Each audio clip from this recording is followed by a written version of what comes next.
وہاں دادی رہتی ہیں۔ اس کے استفسار پر فروا نے قدرے حیرانی سے اسے دیکھتے ہوئے جواب دیا، اکیلی؟ اس نے پوری کوشش کی تھی کہ اپنے لہجے کو سرسری بنائے رکھیں۔ ہاں، بس ملازم ہوتے ہیں اور ایک ان کی کیئر ٹیکر ہے، کچھ عرصے سے۔ فروا نے تفصیل بتائی۔ خیریت؟ کیا ہوا ہے؟ آپ کیوں پوچھ رہے ہیں؟ فروا اپنی حیرانی کا اظہار کیے بنا نہ رہ سکی۔ نہیں نہیں، ایسے ہی میں سوچ رہی تھی کہ کسی دن دادی سے مل کر آؤں، کافی عرصے سے ان سے ملاقات نہیں ہوئی۔ ایشل نے مسکرا کر اسے مطمئن کیا۔ دادی سے ملنا تو وہ چاہتی تھی، لیکن جتنی بار بھی وہ میر ہاؤس گئی، حنان کے ساتھ زیادہ سے زیادہ وقت بتانے کے چکر میں وہ اس ملاقات کو اگلی بار پر ڈال دیتی۔ ویسے بھی اس دن کے بعد اس نے حنان کے مزاج میں کوئی ایسی غیر معمولی بات نوٹ بھی نہیں کی تھی کہ وہ قریدتی۔ وہ خاموش طبیعت تو نہیں تھا، لیکن اس کی ریزرو نیچر شروع سے ہی ایسی تھی۔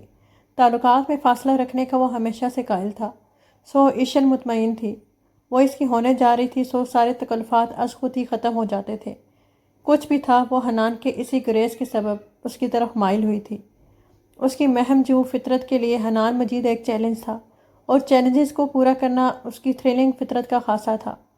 لیکن اب حنان کے لیے اس کے جذبات میں ٹھہراؤ سا آتا جا رہا تھا کہ وہ اپنے تئیں اسے تسخیر کرنے والی تھی یا شاید تسخیر کر چکی تھی اگر وہ شام اس کی زندگی میں نہ آتے۔ حسب عادت حنان کے ساتھ پلان کیا تھا۔ ڈنر کے بعد گھر جانے کے بجائے وہ حنان کے ساتھ اس کی طرف ہی چلی آئی کہ ماما سے ملے ہوئے کافی دن ہو گئے تھے۔ ڈرائیو وے پر وہ لوگ ابھی گاڑی سے نکلے ہی تھے کہ عبیرہ حواس باختہ سی بھاگتی ہوئی اس کی طرف آئی۔ چہرے پر ہراس پھیلا ہوا تھا۔ کیا ہوا عبیر؟ حنان تیزی سے اس کی جانب بڑھا۔ ایشل نے آنکھیں میچ کر اسے پہچاننے کی کوشش کی۔ حنان، دادی کو پتہ نہیں کیا ہوا ہے، آنکھیں نہیں کھول رہی، نہ کسی بات کا جواب دے رہی ہیں۔ وہ رونے کو تھی۔ حنان ایک لمحہ کی بھی تاخیر کیے بنا انیکسی کی طرف بھاگا۔ عبیرہ بھی اس کے پیچھے تھی۔ ایشل گم گو کی کیفیت میں تھی کہ ان کے پیچھے جائے یا اندر ماما کے پاس۔ اندر دادی واقعی آنکھیں موندے ساکت لیٹی تھی۔ ایک ہاتھ سینے پر دھرا تھا اور دوسرا پہلو میں تھا۔ ایک نظر دیکھنے پر یوں محسوس ہو رہا تھا جیسے وہ گہری نیند میں ہوں۔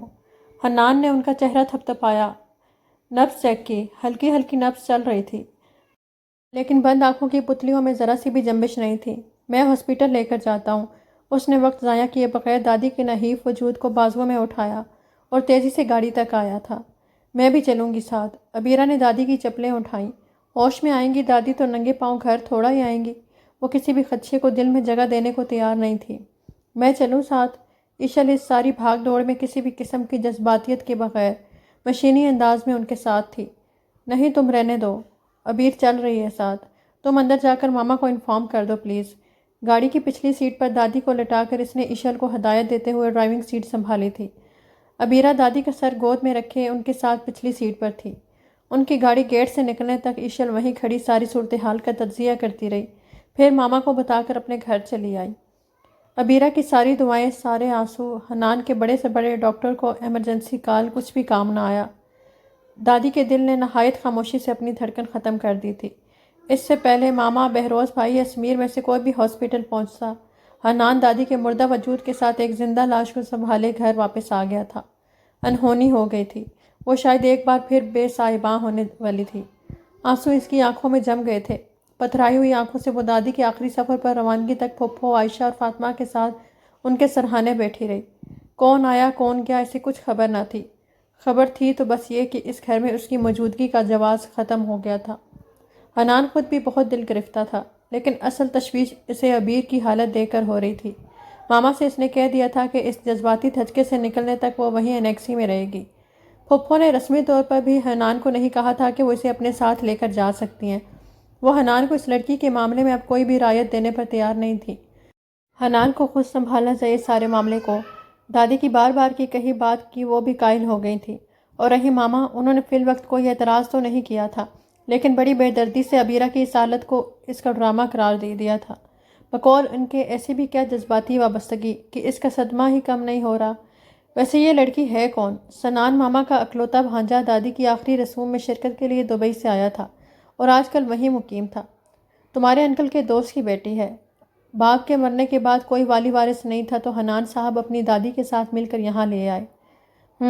سنان نے پرسوچ انداز میں ہنکارا بھرا۔ اچھا تم سناؤ، شادی کیسی جا رہی ہے تمہاری؟ زوبیہ سیٹ ہوئی یا نہیں؟ کم آن خالہ، چھوڑیں زوبیہ کو، آپ کی بہن نے یہ جو توک میری گردن میں ڈالا ہے نا، میں عاجز آ گیا ہوں اس سے۔ سنان حلق تک کڑوا ہو گیا زوبیہ کے ذکر سے۔ اس کو شوہر نہیں ملازم چاہیے تھا جسے وہ اپنے اشاروں پر چلا سکے۔ اب تو ماما بھی پچھتا رہی ہیں۔ خیر تم بھی کچھ کم نہیں ہو، تمہیں بھی اپنے آپ کو کچھ بدلنا چاہیے۔ ماما نے صاف گوئی اختیار کی۔ اچھا چھوڑیں خالہ جان، 4 دن کی زندگی ہے، انجوائے کر کے گزارنے دیں۔ وہ موبائل آن کر کے اس میں مصروف ہو گیا۔ عافیہ بھی اس کو اس حال پر چھوڑ کر وہاں سے اٹھ گئی۔ وہ گہری نیند میں تھا جب اس کو اپنے سیل کی وائبریشن محسوس ہوئی۔ مندی مندی آنکھیں کھول کر اس نے ٹائم دیکھا۔ 2:30 بج رہے تھے۔ فون ایک بار پھر وائبریٹ کر رہا تھا۔ اس وقت کون ہو سکتا ہے؟ اس نے سائڈ ٹیبل سے فون اٹھاتے ہوئے سوچا تھا۔ ابیرہ کالنگ۔ اسکرین پر نظریں پڑتے ہی اس کی ساری نیند اڑ گئی تھی۔ 4 مسڈ کالز تھیں ابیرہ کے نمبر سے۔ آج سے پہلے اس نے زندگی میں کبھی کال نہیں کی تھی۔ اسے ضرور کوئی مسئلہ ہوگا۔ اس نے فوراً سے پہلے کال ریسیو کی تھی۔ ساتھ ہی لائٹس آن کرتا ہوا وہ دروازہ کھول کر ٹیرس پر نکل آیا۔ حنان باہر کوئی ہے، کافی دیر سے دستک دے رہا تھا اور اب تو پچھلی طرف سے کھڑکی کھولنے کی کوشش کر رہا ہے۔ ابیرہ کی آواز گھبرائی ہوئی تھی۔ کوئی نہیں آ سکتا ابیر، باہر گیٹ پر گارڈز ہیں، تمہارا وہم ہوگا۔ اس نے اسے تسلی دینا چاہی۔ نہیں حنان، مجھے بہت ڈر لگ رہا ہے، پلیز کچھ کریں، وہاں کوئی ہے واقعی۔ ابیرہ کی آواز میں واقعی خوف تھا۔ اچھا میں دیکھتا ہوں، تم بیڈ روم لاک کر لو، میں آ رہا ہوں۔ وہ اس کا وہم دور کرنا چاہ رہا تھا لیکن پچھلا دروازہ کھول کر وہ گھوم کر انیکسی کی طرف گیا تو وہاں واقعی کوئی تھا جو آہٹ پا کر دوسری طرف بھاگا تھا۔ حنان کی ساری بے فکری اڑن چھو ہو گئی۔ گارڈز کی موجودگی میں باہر سے کوئی نہیں آ سکتا تھا، لیکن اگر گھر کے کسی مکین کے دل میں ہی بے ایمانی آ جائے تو وہ جو کوئی بھی تھا گھر کے اندر سے ہی تھا، اور گھر میں سنان کے علاوہ اور کون تھا؟ سنان۔ اس نے مٹھیاں بھیج کر غصہ کنٹرول کیا تو اس نے یہ حرکتیں ابھی تک نہیں چھوڑیں۔ اشتعال کی لہر اس کے وجود میں پھیل گئی تھی۔ میں آ گیا ہوں ابیر، دروازہ کھولو۔ اس نے کال کر کے فقط اتنا ہی کہا تھا اور ابیرہ نے دروازہ کھولنے میں تاخیر نہیں کی تھی۔ شکر ہے آپ آ گئے حنان، میرا وہم نہیں تھا، میں نے کھڑکی پر عکس بھی دیکھا تھا۔ خوف سے اس کی رنگت زرد ہو رہی تھی۔ حنان سے اس کے ہاتھوں کی کپ کپاہٹ مخفی نہ رہی۔ آؤ بیٹھو یہاں۔ وہ اسے کندھوں سے تھام کر صوفے تک لایا تھا۔ نہایت نرمی سے اسے صوفے پر بٹھا کر اس نے پانی کا گلاس اسے تھمایا جو اس نے ایک سانس میں ختم کر لیا۔ حنان میں کہاں جاؤں؟ کیا کروں؟ میری کچھ سمجھ میں نہیں آ رہا۔ وہ رو دی تھی۔ بی ریلیکس، سب ٹھیک ہو جائے گا، میں ہوں نا۔ اس نے اس سارے عرصے میں شاید پہلی بار اس کو اپنے ہونے کا یقین دلایا تھا۔ ابیرہ نے چونک کر اسے دیکھا۔ وہ اس کو دیکھ رہا تھا۔ ابیرہ نے نظریں جھکا لیں۔ تم سونے کی کوشش کرو اپنے روم میں جا کر، میں یہیں بیٹھا ہوں۔ صبح سرونٹ کوارٹر سے کسی کو بلوا کر ہی جاؤں گا یہاں سے۔ اس نے اسے تسلی دی۔ وہ مجھے اب نیند نہیں آئے گی، ویسے بھی صبح ہونے ہی والی ہے۔ میں کافی بناؤں آپ کے لیے؟ ہاں بنا لو۔ اس نے صوفے کی پشت سے سر لگا کر آنکھیں موندیں۔ کن پٹیاں درد کر رہی تھیں۔ میں اس لڑکی کو یوں حالات کے حوالے نہیں کر سکتا۔ صبح ماما سے فائنل بات کروں گا۔ اپنے اندر ضمیر کی چمہ لیے میں مزید نہیں جی سکتا۔ وہ تھک گیا تھا اپنے اندر کی جنگ سے۔ فروا کی خوشی، ماما کی خواہش، ایشل کو راضی رکھنا اس کو اپنا آپ روبوٹ لگنے لگا تھا، کسی بھی قسم کے جذبے کے بغیر۔ لیکن ابھی ابیرہ کے ساتھ جو ہوا تھا وہ اس کے اعصاب کو توڑ رہا تھا۔ وہ اپنے گھر کی سازشوں سے بچا کر ابیرہ کو اچھی زندگی دے رہا تھا اپنے تئیں، لیکن کیا ضمانت تھی کہ آئندہ جس گھر میں وہ شادی ہو کر جائے گی وہاں اسے سارے فرشتہ نما انسان ملیں گے؟ پھر تو طلاق کا لیبل بھی چسپا ہوگا اس کی پیشانی پر۔ کس کس کو اپنی پاک بازی اور بے قصور ہو کر اپنے سزاوار ہونے کا یقین دلا پائے گی؟ نہیں حنان مجید، تم کسی کی خوشیوں کی ضمانت نہیں دے سکتے۔ دادی نے قریب ہو کر سرگوشی کی تھی۔ تو طے ہوا کہ اب میرے وجود پر مزید کوئی سودے بازی نہیں ہوگی۔ جس کی قسمت میں جو خوشیاں ہیں وہ اس کو ضرور ملیں گی، چاہے فروا ہو یا عشر۔ لیکن اگر یہ لڑکی برباد ہوئی تو اس کی آنکھ کسی کو بھی خوش نہیں رہنے دے گی۔ وہ آنکھیں موندے حساب کتاب کر رہا تھا۔ کافی لے لیں۔ وہ اس کے لیے کافی بنا لائی تھی۔ آؤ بیٹھو میرے پاس۔ حنان نے کافی کا مگ ٹیبل پر رکھ کر اس کا ہاتھ پکڑ کر اپنے ساتھ بٹھایا تھا۔ وہ صوفے کے کنارے پر ٹک گئی۔ I am sorry Abeer, so sorry, میں اپنی ذمہ داری پوری نہیں کر سکا۔ میں اس رات کے لیے خود کو کبھی معاف نہیں کروں گا۔ حنان نے اس کے ہاتھ تھام کر اپنی کوتاہیوں کی معافی طلب کی تھی۔ آپ کا تو اس میں کوئی قصور نہیں، قسمت کی بات ہے ساری، ابیر نے افسردگی سے کہتے ہوئے اپنے ہاتھ اس کے ہاتھوں سے نکالنے چاہے تھے۔ بہت سے لمحے خاموشی سے سرکے تھے۔ کچھ دیر پہلے کا خوف کہیں دور جا سویا تھا۔ حنان کا قرب اس کی سوچوں پر حاوی ہونے لگا تھا۔ خود سے کیے عہد کمزور پڑنے لگے۔ اس شخص کے حوالے سے اس نے جو تھوڑے بہت خواب دیکھے تھے وہ اتنی جلدی ٹوٹ گئے کہ ابھی تک ان کی کرچیاں چبھتی تھیں اسے۔ اب بھی اس کی لمحاتی قربت سے کوئی خوش کن سپنے نہ بننے لگ جائیں اس کی آنکھیں، وہ گھبرا کر اٹھ کھڑی ہوئی۔ میں اپنے روم میں جاؤں؟ ہاں جاؤ، تم سونے کی کوشش کرو۔ حنان نے اس کا ہاتھ چھوڑ دیا تھا۔ وہ کمرے میں چلی گئی۔ حنان وہیں لاؤنج میں صوفے پر لیٹ گیا۔ ارادہ تھا کہ فجر کی اذانیں ہونے پر سرونٹ کوارٹر میں کسی کو یہاں بھیج کر وہ چلا جائے گا، لیکن سوچوں کے تانے بانے بنتے جو آنکھ لگی تو عبیرہ کے جگانے پر ہی کھولی۔ صبح کی روشنی پھیل چکی تھی اور رات کے اندھیرے کو تمام تر خوف اور وسوسوں سمیت نگل چکی تھی۔ ٹھیک ہے، میں چلتا ہوں، تم دروازہ بند رکھنا۔ میں کوشش کروں گا کہ جلد از جلد یہ معاملہ سیٹل ہو جائے۔ آفس سے جا کر کال کروں گا تمہیں۔ وہ ٹیبل پر سے فون اٹھاتا اٹھ کھڑا ہوا۔ ٹیک کیئر، ہاں؟ وہ اسے دیکھ کر مسکرایا تھا۔ اس نے نظریں جھکائیں۔ رات گزر گئی تھی لیکن دونوں کے الجھے رشتے کی ڈور سلجھا گئی تھی۔ ماما سے سنان کی رات کی حرکت ڈسکس کرنے وہ سیدھا ماما کے کمرے میں آیا تھا تاکہ سنان کو آج یہاں سے چلتا کیا جائے، لیکن سنان پہلے سے ہی وہاں تھا۔ اور اوہ، تم بھی ہو یہاں؟ چلو اچھی بات ہے۔ اسے دیکھ کر ایک بار پھر حنان کے اندر اشتعال کی لہر اٹھی۔ ماما اس سے پوچھیں رات یہ کہا تھا؟ اس سے تو میں بعد میں پوچھ لوں گی، پہلے تم بتاؤ تم کہاں سے آ رہے ہو؟ ماما کی آواز سرد تھی۔ کیا مطلب ہے آپ کا؟ آپ کو یہ پتہ ہے رات اس نے کیا کیا ہے؟ شرم آ رہی ہے مجھے کہ یہ میرا کزن ہے۔ شرم تو مجھے بھی آ رہی ہے حنان کہ تم میرے بیٹے ہو۔ میں سمجھتی تھی کہ تم مجید کا عکس ہو، ان کے جیسی عادتیں ہیں تمہاری، لیکن میں غلطی پر تھی۔ تم اس حد تک گر جاؤ گے، آئی کانٹ بلیو اٹ۔ افسوس، تم نے تو اپنے مرحوم باپ کی تربیت کا بھی لحاظ نہیں کیا۔ کیا کہے جا رہی ہیں ماما؟ میں انیکسی میں تھا، عبیرہ کے پاس، کیونکہ آدھی رات کو یہ محترم وہاں نقب لگانے کی کوشش کر رہے تھے۔ عبیرہ نے مجھے کال کی تھی۔ دیکھا خالہ، میں نے کہا تھا نا کہ حنان مجھ پر الزام لگائے گا۔ سنان نے دنیا جہان کا دکھ اپنے چہرے پر طاری کیا۔ کیوں، کیا لگتے ہو تم عبیرہ کے؟ جو آدھی رات کو تمہیں مدد کے لیے بلا رہی ہے وہ فرشتہ سمجھتی ہے وہ تمہیں؟ حنان، میں کہہ رہی ہوں ختم کرو یہ ڈرامہ اور دفان کرو اس لڑکی کو جس کی وجہ سے آج تم اس حد تک گر گئے ہو۔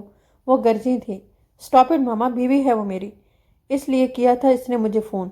حنان کا ضبط جواب دے گیا تھا۔ اس کے الفاظ تھے یا نوکیلے پتھر؟ ماما کا چہرہ لہو کے رنگ کا ہو گیا۔ ہوں، اب راتوں رات بیوی بھی بن گئی؟ حنان، بس کر دو، کتنے جھوٹ بولو گے اپنی غلطی کو چھپانے کے لیے؟ ماما اس کی کسی بات پر یقین کرنے کو تیار نہیں تھی۔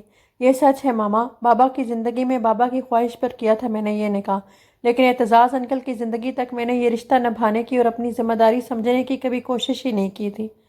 لیکن اب میں مزید تاخیر نہیں کر سکتا عبیرہ کو باضابطہ طور پر اپنی زندگی میں لانے کے لیے۔ میری عزت ہے وہ، اور اپنی عزت کی حفاظت کرنا میں بخوبی جانتا ہوں۔ سنان کو زہر آلود نظروں سے دیکھتے ہوئے اس نے ایک ایک لفظ پر زور دیا تھا۔ ماما کرسی پر گرنے کے سے انداز میں بیٹھ گئیں۔ فروا، ایشل، حنان، سب کچھ گڑبڑ ہونے لگا۔ حنان وہاں سے نکل کر سیدھا انیکسی کی سمت آیا تھا۔ عبیرہ کو وہاں چھوڑنے کا وہ رسک نہیں لے سکتا تھا۔ وہ پوچھتی رہ گئی کہ کیا ہوا ہے، لیکن وہ اسے اس کے ضروری سامان سمیت لے کر پھپھو کے گھر چلا آیا۔ پھپھو، صرف 2 دن ہیں آپ کے پاس، عبیرہ کے لیے ضروری شاپنگ کر لیں۔ میں فیملی اور قریبی دوستوں کے لیے چھوٹی سی تقریب میں اپنی شادی ڈکلیئر کر رہا ہوں۔ ولیمہ اگلے ہفتے تک ہوگا۔ اس کے لہجے میں اتنی سنجیدگی تھی کہ پھپھو بھی کوئی سوال جواب نہ کر سکیں۔ سب کو کیا کہا گیا، کس طرح لوگوں کو خبر دی گئی، عبیرہ سب باتوں سے لا علم تھی۔ اس کو صرف یہ پتہ تھا کہ اس وقت دلہن بنی وہ ہوٹل سے رخصت ہو کر حنان کے اپارٹمنٹ میں موجود تھی۔ پھپھو، عائشہ اور فاطمہ نے اس کے میکے کا کردار بخوبی نبھایا تھا۔ کاش بابا اور دادی بھی ہوتے آج، اور اعتزاز انکل بھی۔ اس کے قریب بیٹھتے ہوئے حنان نے کسی قدر افسردگی سے کہا تھا۔ یہ اصل اداسی اسے ماما کے نہ ہونے کی وجہ سے ہو رہی تھی۔ اس کی اور بہروز بھائی کی تمام تر کوششوں کے باوجود انہوں نے اس نام نہاد شادی کو تسلیم کرنے سے صاف انکار کر دیا تھا۔ تمہیں پتہ ہے یہ اپارٹمنٹ میں نے تمہارے لیے خریدا ہے۔ جب میں نے ایشل سے شادی کا فیصلہ کیا تھا تو یہ اپارٹمنٹ، کچھ بزنس شیئرز اور سیونگ سرٹیفکیٹس لیے تھے تمہارے لیے۔ میں تمہارا فیوچر کسی حد تک سیکیور کرنا چاہتا تھا، لیکن یہ نہیں پتہ تھا کہ ہم اپنی زندگی کی ابتدا اسی اپارٹمنٹ میں کریں گے۔ وہ دھیرے سے ہنسا تھا۔ عبیرہ نے ذرا کی ذرا نظریں اٹھا کر اسے دیکھا۔ وہ اس کی طرف متوجہ تھا۔ اس کی پلکیں لرز کر رہ گئیں۔ کیا ہوا ہے؟ ریلیکس ہو جو یار۔ میں تو ساری فکروں سے آزاد محسوس کر رہا ہوں آج خود کو۔ حنان، وہ ماما اور ایشل، میرا مطلب ہے فروا، ان کا کیا ہوگا؟ اگر فروا کی لائف میں پرابلم آئے تو؟ اس نے جھجک کر جملہ مکمل کیا۔ دیکھو عبید، جب تک میں سمجھتا تھا کہ ان سب کی خوشیاں میرے فیصلے سے منسلک ہیں، میں بھی بہت ڈبل مائنڈڈ تھا۔ لیکن یارا، یہ سب کچھ تو اللہ تعالیٰ کے ہاتھ میں ہے، وہی قادر ہے ہر چیز پر۔ کیا گارنٹی ہے کہ میری اور ایشل کی شادی اگر ہو جاتی تو فروا خوش رہتی؟ فرض کرو عبید کو کچھ ہو جاتا تو ہم میں سے کوئی بھی کیا کر لیتا؟ بہرحال میں بھائی ہوں فروا کا، اسے ایسے تو نہیں چھوڑ سکتا تھا۔ میں عبید سے ملا، وہ اچھا انسان ہے اور اس ساری پلاننگ سے قطعی بے خبر تھا جو دونوں گھرانوں کی خواتین کر رہی تھیں۔ مزید ایشل کو جب پتہ چلا کہ میں پہلے سے نکاح شدہ ہوں تو اس نے مجھے چار سنا کر خود ہی اپنی زندگی سے بے دخل کر دیا کہ اسے سیکنڈ ہینڈ چیزیں استعمال کرنے کی عادت نہیں۔ اب رہ گئی ماما، تو وہ بے شک ناراض ہیں اور ہماری شادی میں بھی شریک نہیں ہوئی، لیکن بہروز بھائی اور سمیر انہیں سمجھا رہے ہیں۔ بہروز بھائی انہیں اپنے ساتھ لے گئے ہیں۔ بہروز بھائی کی بیوی کی جو عادتیں ہیں ان کے ساتھ ماما نے 2-4 ماہ بھی گزار لیے تو خوشی خوشی ہمیں معاف کر دیں گی اور ہمارے ساتھ بھی آ جائیں گی۔ اب دیکھو، عبید اور فروا تھے نا آج کے فنکشن میں۔ فروا کا موڈ اگرچہ آف تھا لیکن عبید کے کہنے پر آ تو گئی نا۔ سو میری جان، تم بھی اب سارے خدشے اور وسوسے جھٹک کر ذرا اپنے محبوب شوہر کی طرف توجہ کر لو۔ آخر جو وقت ہم گزار رہے ہیں یہ بھی دوبارہ نہیں آئے گا۔ دھیرے دھیرے ساری باتیں اسے سمجھا کر آخر میں وہ شوق ہوا تھا۔ اور سنو، یہ سچ ہے کہ تم سہمی سہمی سیدھی میرے دل میں اترتی ہو، لیکن بی بریو بیبی، دنیا کی آنکھوں میں آنکھیں ڈال کر جینے والی بنو۔ ہاں، بیڈ روم میں ایسے ہی رہنا، پرفیکٹ لک یو نو۔ اب وہ اسے چھیڑ رہا تھا۔ شرمگی مسکراہٹ نے عبیر کے لبوں کا احاطہ کیا تھا، جسے چھپانے کو اس کی گردن ذرا اور جھک گئی۔ چلو آؤ سجدہ شکر کرتے ہیں۔ حنان سنجیدہ ہوا تھا، وہ بھی سر ہلا کر بیڈ سے اتر آئی۔ شکرانہ تو واجب تھا، اللہ تعالیٰ نے ایک بہترین انسان اس کے نصیب میں لکھا تھا۔ حنان نے بھاری دوپٹے کو پنوں سے آزاد کروانے میں اس کی مدد کی تھی۔ سادہ سے دوپٹے میں لپٹا چہرہ پہلے سے بھی زیادہ نظروں کو خیرہ کر رہا تھا۔ حنان نے اس کی پیشانی پر اپنے پیار کی پہلی مہر ثبت کی تھی۔ دونوں کے دل شکر گزار تھے اس رب کے جس نے آج ان کے راستے میں آنے والی تمام تر رکاوٹوں کو دور کر کے ان کے وجود کی ایک دوسرے سے تکمیل کی تھی۔